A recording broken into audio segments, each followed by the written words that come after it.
Thank you very much. It's a pleasure to be here. We're just going to talk for 20 minutes because I'll leave us a lot more time to talk afterwards about questions and answers. Michael and I are doing a duo in the sense that I know very little about forests. So I'm going to talk about generally how we're going to think about global warming. And then afterwards, we're going to talk about, well, hopefully, I'm not. Do I pick another? Well, could you just figure that out? And then I'll just go on. If we're going to just, I just basically want you to tell how to fix global warming in 20 minutes. So I really don't have a minute to spare. Fundamentally, I think it's important before we even talk about global warming that we talk about what is it we want to try and achieve. And I would argue what we need to do is not just something that feels fashionable, which is very often what we talk about when we talk about global warming, but something that will actually work. So let's make sure we do things that work, things that are rational, not just fashionable. And likewise, when we talk about how we're going to be spending our money, let's make sure we spend them in the best possible way. And hey, so I'm all through my first slide. And so really what I'd like to talk to you about is just how should we go a bit about fixing climate change. And I've been told if you do a presentation on global warming, you have to have a picture of Al Gore, so here it is. Gore and I gave a presentation on global warming to the US Congress a couple of years ago. I'm sure this is like the second before he realizes who I am. But the fundamental point, of course, is to recognize that Al Gore and many others want to fix global warming. This is not a question of people's good intentions. It's about are we actually managing to do it? And I would say no, we're not, because we're dealing with it incredibly inefficiently. For many of those reasons, we think about fashionable rather than rational. We have a lot of myths about global warming, and we need to start thinking much more, as Philip also pointed out, about how we actually tackle this efficiently. And so I'd like to just make 4 simple points in global warming, because if we're going to have a public conversation on global warming, we really need to have something that works simply. So the first point is, yes, global warming is real, it's man-made, it is an important problem, it is something we need to fix. So thanks to Al Gore for putting it on the agenda, especially, of course, at the US, making people realize, all right, this is not actually something just dreamed up by the left wing to raise taxes. It is an important issue. The best information comes from the UN Climate Panel. Doesn't mean they're perfect, but it's the best we have. And the likely temperature rise, for instance, is about 2.6 degrees centigrade from now, somewhere between 1.6 and 3.8. That's not a terrible increase, but because it's a global average, it has a real impact. If we have the economic models, the ones that also Stern and many others have based themselves on, discount back to today, the total cost of global warming is a phenomenal $15 trillion. So that's certainly something that ought to make us sit up straight. Of course, I had a little easier time talking about how important global warming was before the financial crisis, because now 15 trillion just sounds like, yeah. But it is certainly a number that ought to make us sit up straight and think about how we deal with global warming. On the other hand, it's also important to say from the same numbers that come from the UN Climate Panel, we estimate the net worth of the 21st century is about $3,000 trillion. So we're talking about half a percentage point of the 21st century. It's important to put that in context. Global warming is not 0, but it's not 100% either. It's not the end of the world. It's not nothing. It is a problem. It's one of the many problems we need to fix in the 21st century, and that's why we need to fix it smartly. That's really what I want to talk about. So global warming is real. It's man-made. It is an important problem. But we're tackling it incredibly badly because typically the way that we talk about global warming is dominated by sensationalist, argued, exaggerated, one-sided stories that actually don't help. And not just don't they help in the sense that if you scare people witless, we are unlikely to make good judgments, but also they essentially make people turn off the message. If you remember, Al Gore showed everyone how Florida was going to be inundated by a 6-meter sea level rise. People go down to Florida and see it's still there. And then you sort of say, oh, that can't be true. So if we scare people, and I understand why. I mean, a lot of people want to do good, and they want to sort of give a little extra emphasis on the issue.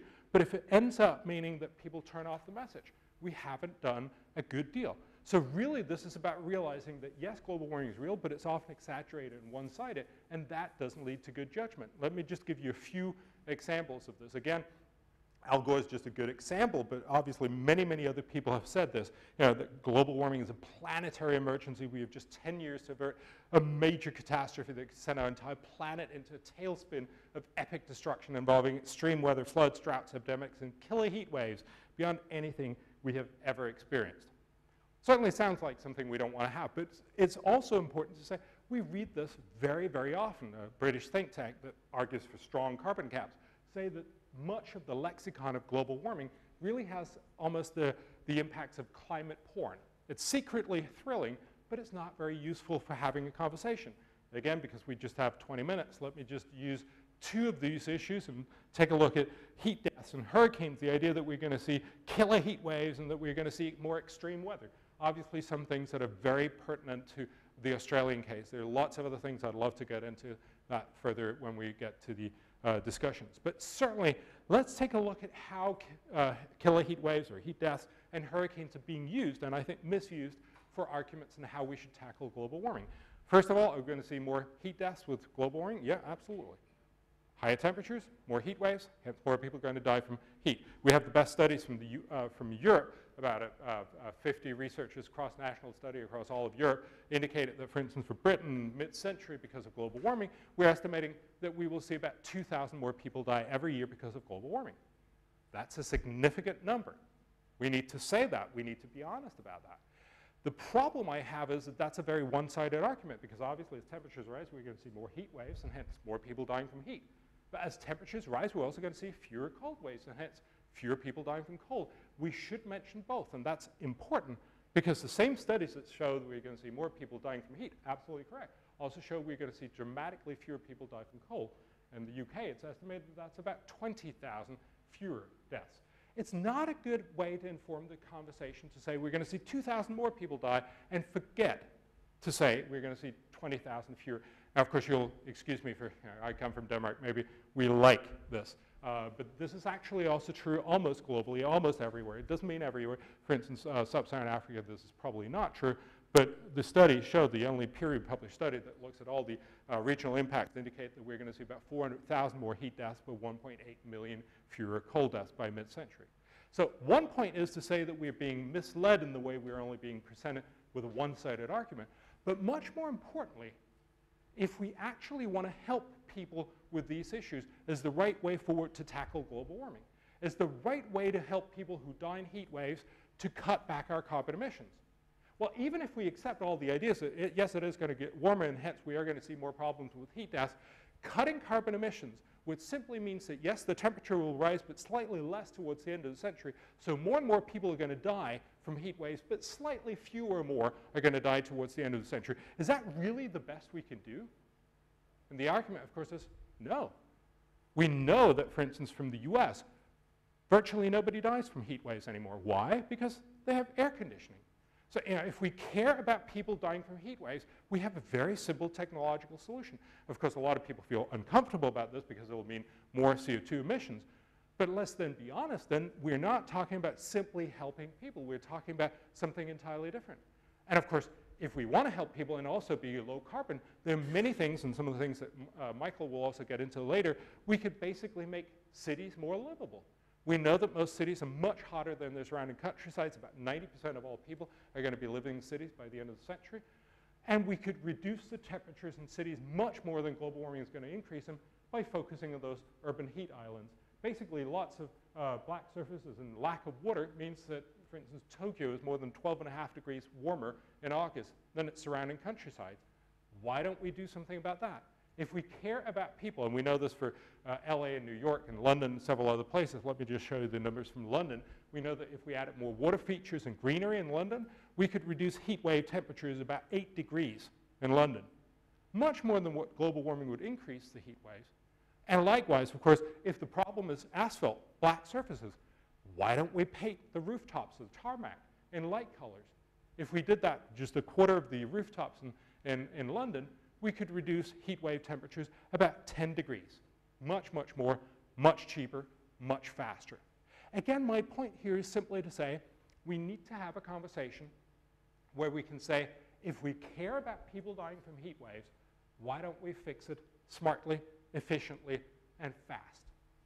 That does not mean we shouldn't also talk about global warming, but let's stop casting this as a way of saying we're going to cut carbon emissions to help people with heat waves, because that's probably the least efficient way of doing that. That goes, again, for hurricanes. Again, we have some of the best numbers from the US. We also actually have the numbers for Australia. I'd love to share those with you afterwards, but they're not nearly as far back, and they're not as well underpinned just for hurricanes. So I'm going to show you the US hurricane estimates. But basically, of course, this was important because this was also what put the global warming discussion in the US. Basically, the idea that we're going to see ever-increasing hurricane damage, which is absolutely true.